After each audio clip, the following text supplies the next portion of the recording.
ជំរាបសួរលោកគ្រូអ្នកគ្រូសួស្តីបងប្អូនសិស្សានុសិស្សថ្នាក់ទី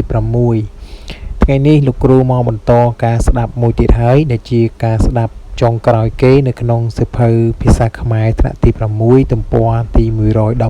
119ដែលមានចំណងជើងថាទេសភាពមាត់សមុទ្របាទនេះជាការស្ដាប់ចុងក្រោយឥឡូវនេះមុននឹងចូលទៅដល់អត្ថបទស្ដាប់លោកគ្រូសូមធ្វើការអានបាទសំណួរលំហាត់នៅក្នុងអត្ថបទនេះជាមុនសិនបាទចូលមកដល់សំណួររបស់យើងគេថា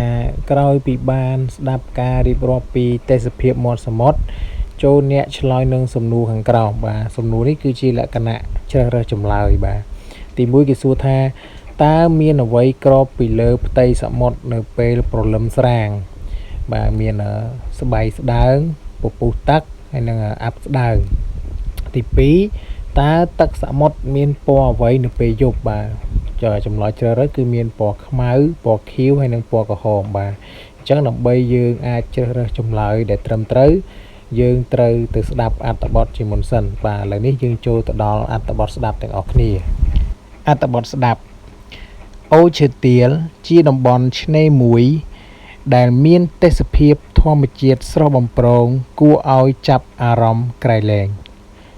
ពេលព្រឹកព្រលឹមស្រាង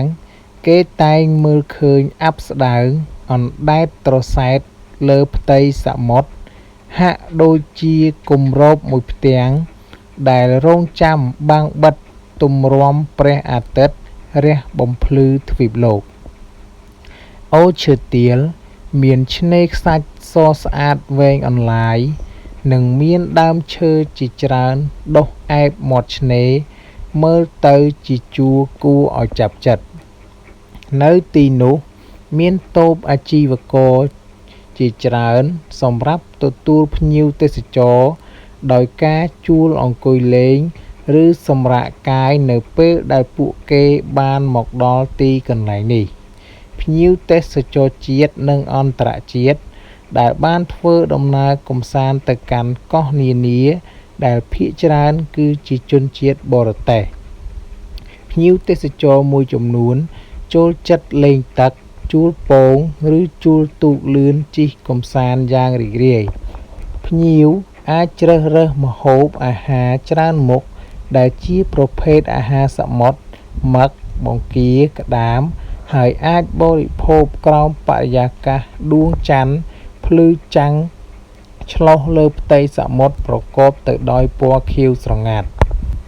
បាទឥឡូវនេះអត្ថបទយើងគឺបានបញ្ចប់ទៅត្រឹមនេះឥឡូវយើងចូលទៅឆ្លើយនឹងសំណួររបស់យើងតែម្ដង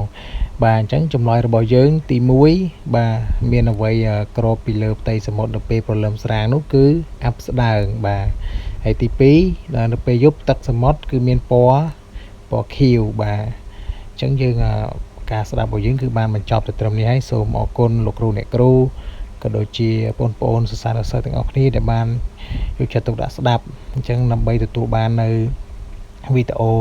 ទាក់ទងនឹងការបង្រៀនបន្ថែមទៀត